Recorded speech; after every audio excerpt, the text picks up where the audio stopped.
Hey, welcome back to Real Estate Made Simple. This is Rick Bosley, the team leader and the owner of the Bosley team and 3L Coaching. And we are now on episode 2 of 3612.3. If you missed episode 1, you might want to just go back to wherever medium you're listening to this and be able to go back and listen to the introduction. But if not, hey, we're only in episode 2. There's a lot to make up. We're going through 3612.3, which is closing 36 transactions, 12 months, doing 3 hours of lead generation a day. And we're going to tell you exactly how to do it. And today's episode is going to talk to you about the power of one, about the focus of the 80-20 principle and make sure you're doing your most important activities, understanding the domino effect and one thing begets another. And we're going to review the 9 myths, the actual truths about lead generation. Stay tuned.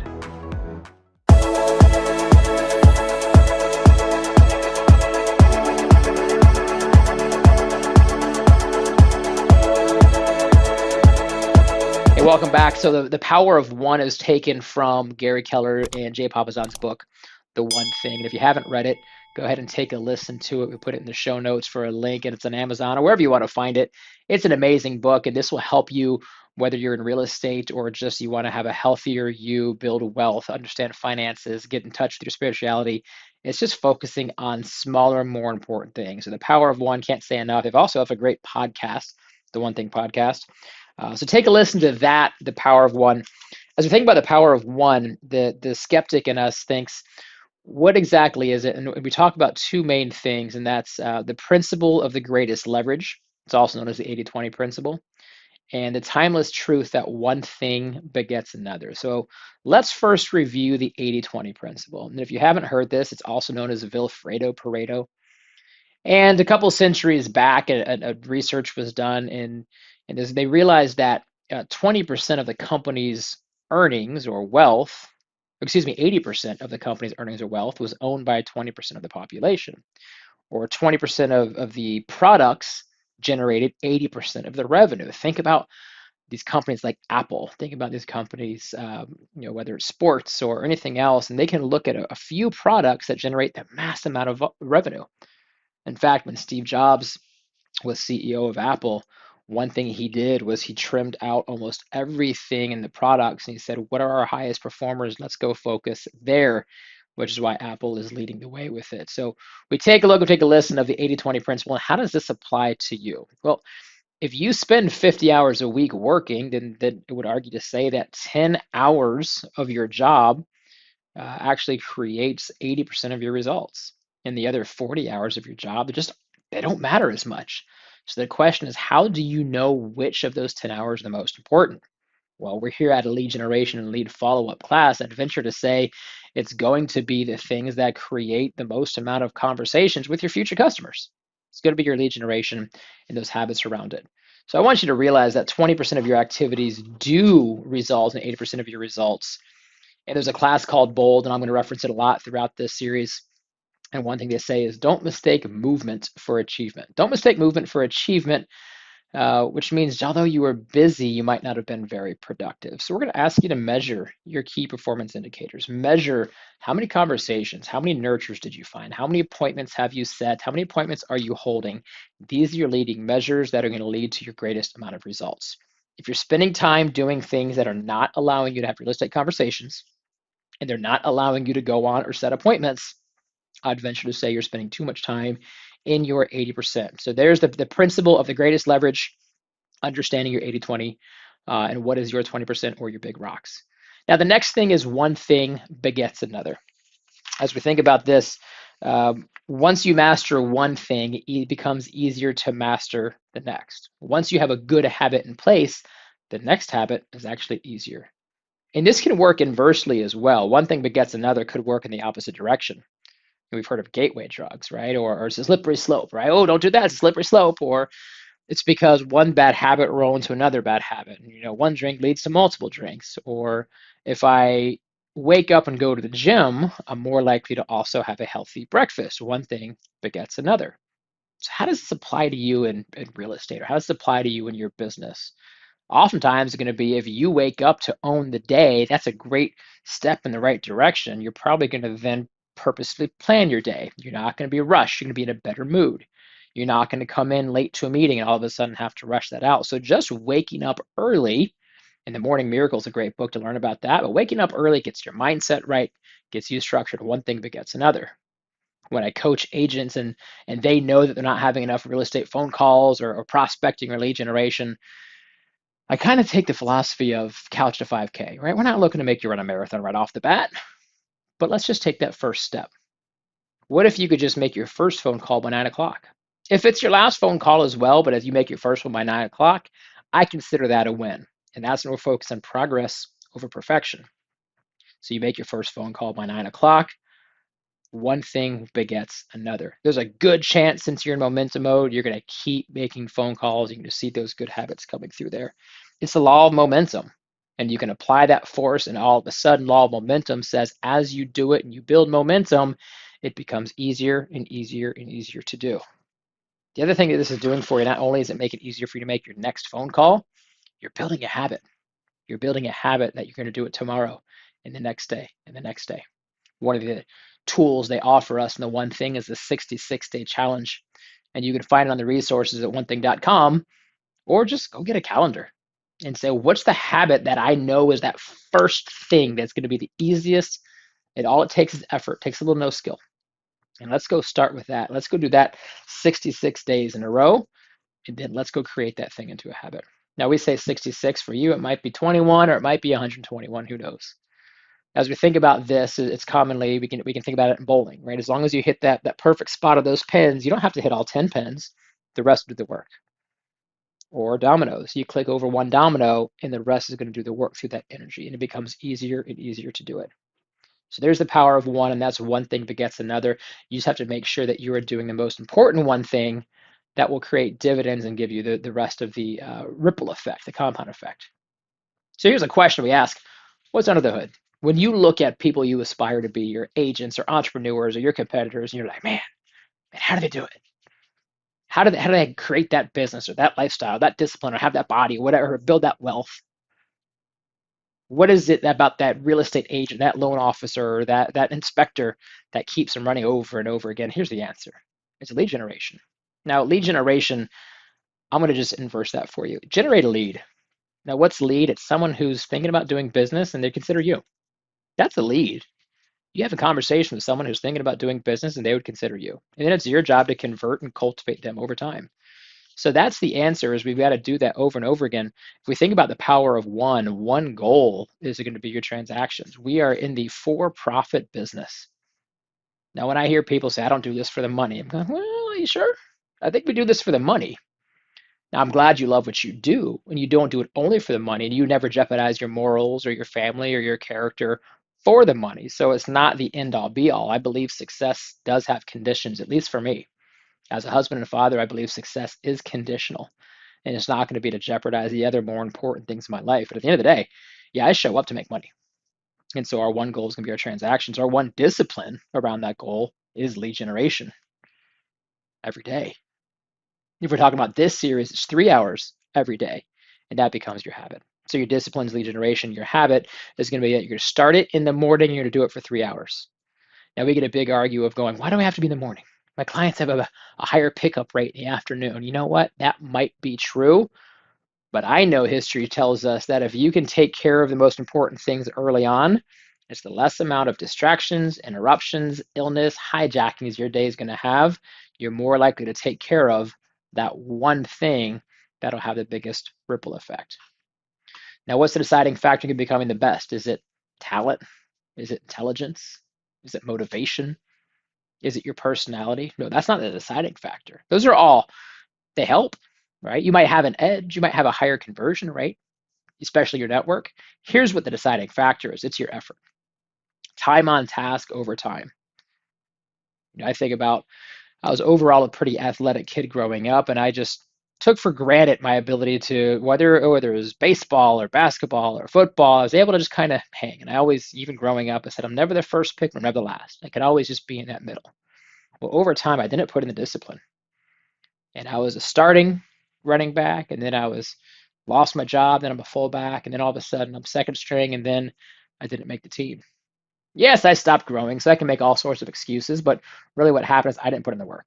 And I saw my peers next to me putting in the work. So time on task over time will always outweigh natural talent. If you have a natural talent, don't take it for granted. Go be elite and put in the effort with the talent. That's how you guys are going to become elite. So we're looking at three. Three is the most important number of this formula, of the 36, 12, 3. It almost comes to another bold law called be, do, achieve. All right, you want to achieve 36 transactions. First, you got to be someone who can lead generate 3 hours every day. It's the single most important commitment. So let's think about 9 truths and 9 myths around lead generation. They're tightly held misconceptions that I want to kind of debunk right now for us, right? The first one is not all leads are good leads. That's a myth. They're not bad leads. They're all just not equal. I'd say a lead's a lead, and frankly, I could give any agent a list of people, and if I tell them, hey, these are amazing leads, they're going to go into it with the mindset of they're amazing leads. So much of them being good or bad is how we think they are. So treat every lead as it's equal until they tell you otherwise. And the way we can do that is not have a bias against them. The way we can do that is we put in some systems. And if we get a new lead, an inquiry or a sign call or an internet or online or referral, well, our only objective really is to talk to them. And so a system that we have in place is the 10 days of value. And we'll get into this more with converting the database, but 10 days of value for 10 days in a row, you're going to make an effort to establish that conversation, establish that contact. Once you do it, you convert them to an 8x8, that you offer an item of value 8 times over the next 8 weeks. This cements you as someone who they can trust, as the expert of your industry. Depending how they respond to you for those 10 days of value and how they respond to you for the 8x8, they'll tell you what kind of lead they are. But if we don't treat them all the same in the beginning, we're going to miss out on some great opportunities. So every lead is a good lead until the actions tell you otherwise. Myth 2, lead generation is really hard. Here's the truth, it's actually really simple. Nothing I've said here is required a doctorate. Nothing I've said here is required a translation. So don't confuse effort with enjoyment. It's actually simple and easy. It just takes a little bit of effort, and sometimes it's monotonous, and sometimes a little bit boring. So sometimes it's not all that fun, but it's not hard. It really is a choice, and you're choosing to make it hard through a lack of discipline or lack of structure, because you're choosing and you're confusing ease or difficulty with enjoyment and effort. So it's simple, it's not easy. So think about that. Okay, number 3, you're too busy. You don't have time. Yeah, I talk to agents that say, tell you what, you want to hit 36 closings, go lead generate for 3 hours a day. Like, oh, just don't have the time. Well, it's a choice. It's not an issue of having time, it's an issue of making time. How important is it? Because unless you have some formula that we haven't been aware of right now, it's going to put in the effort to get the results, whether you want the 6-pack, whether you want to make the starting team, or whether you want to play professional guitar or musician or piano, or go sell 36 homes or 360 homes or 3,600 homes. It's about creating time, and the way you can create time is better discipline, better structure. Sometimes we're going to incorporate some leverage into our life, some people, some systems, some tools to go create the time. So you have the time, you're likely just a little bit sloppy or inefficient or selfish or undisciplined. Let's go make the time. The time is there. Myth number 4, I don't have to lead generate. If I do a good job, people will come to me. And you know what? They might. They might come to you, but not all of them will. And especially in this day and age, information is nothing that people are short of. They can Google it, they can find it, and they can find 15 different things. So we don't need information. They need service of useful and needed information. And sometimes if we wait for them to call us, that's under the assumption that no one else is target marketing or prospecting towards them. And frankly, especially in an industry like real estate, it's never further from the truth. So there's 2 things they were talking about. Our database is our moat. And we think about a moat like Game of Thrones, right? It's to keep out the other kingdom from coming in. Well, it's also to put a barrier so that people don't leave. And as long as we can provide every service and every value and every resource for our people in our castle, they don't have to leave our kingdom, right? And so the 2 things that the moat does, it keeps the enemies out, it keeps our database in, as long as we can provide and let them thrive within it. So when you're doing lead generation, you're offering items of value, whether it's philanthropy, whether it's connections, whether it's resources, and just understanding how can you help them. If you're a financial advisor, you need to know about your financial goals of your people. If you're a real estate agent, you have to know if they're thinking about buying and selling. So yeah, if you do a good job, they might come to you, they might refer you. And we've got to keep playing offense because it's almost like wandering sheep or toddlers in the middle of the road. They're going to wander. They're going to be curious and they're susceptible. Myth number 5, I can't lead generate because I don't know what to do and what to say. I've been talking a lot about this with our agents, and I'll tell you the deadline is more important than the content. The deadline is more important than the content, which means if you don't know what to do or don't know what to say, just doing something for 3 hours will only make you better at what to do and what to say. Through Bold, I'm going to reference it again to talk about our job description is doing 5 things. That's lead generation, lead follow-up, going on appointments, negotiating contracts, and scripting and role play. And I'm just going to put education and growth. So if you don't know what to do or what to say, then let's go make that part of your time block, part of that 20%, but not at the expense of you doing your core habit. And that's doing your 3 hours and get better and better and better. Over time, it becomes easier. It's like riding a bike. Myth number 6, I don't need to lead generate. I have enough business. You do need to lead generate. There's no such thing as too much business because we never know when life's going to show up. We never know when the market's going to shift. Or, and I'll just say it out there, if you have the opportunity to create more leads and you choose not to, you're being a little bit selfish. Can I say that? You're being a little bit selfish because not only are you not doing your best service for your clients or customers out there, and they might get less than service, there's also jobs that you could be employing, people that you could help support and change their lives. So keep going, keep that core discipline, watch your business flourish, and now you're building and leaving a legacy. So keep growing that business. Myth number 7, I don't have anyone to help me do everything that must get done.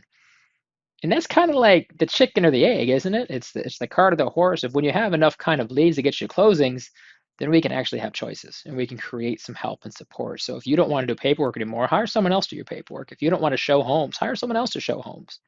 You're able to make an impact and contribution in their lives. You can actually create a better customer service for your customers because you have a team of people. So it's be, do, achieve again. If you would like to achieve the team, then go be the type of person who has a team and keep going there, but don't sacrifice the 20%. Am I beating the dead horse yet? Myth number 8, I don't have the money to lead generate. There's 2 ways to lead generate, with money or with time. If you don't have the money, then you probably have the time. If you don't have the time, then you probably have the money, right? They kind of counterbalance people. If you have no job and no money, you got all the time in the world. If you got 5 jobs, and then you probably have all sorts of money in the world. So lead generation does not have to cost money. Find ways to do it. Gary Keller talks about his first year. The only thing you should budget for is a new pair of shoes every 2 months and maybe some ice packs for your hand because you're knocking on so many doors and walking so many sidewalks. So just get out there, have the real estate conversations. We're going to talk about how to do it in a cost-effective way. And the last myth is I can't lead generate because I'm not a natural lead generator. And truly, no one's a natural lead generator. We're going to master those skills. We're going to master those skills over time. It kind of goes back to the previous myth. You don't know what to do or what to say. If it doesn't come natural to you, then let's find ways that it can. Let's figure out who you are in your previous life and how to merge that into who you can be as a realtor or whatever your profession is. To be great, you have to be willing to do things that don't come natural to you. It's leaving your comfort zone. When you can leave your comfort zone, great things can happen. All right, so that concludes episode 2 here of 3612-3. We reviewed the power of one, the 80-20 principle, the domino effect of one thing begets another, and the 9 myths, and frankly, the truths. If you like what you hear, make sure you comment or subscribe, ring that bell so you'll be notified every time we drop a new episode. And stay tuned. We're going to keep moving on next week for the next episode. Thanks again. This is Rick Bosley, making real estate simple for you to digest and live a great life. Take care.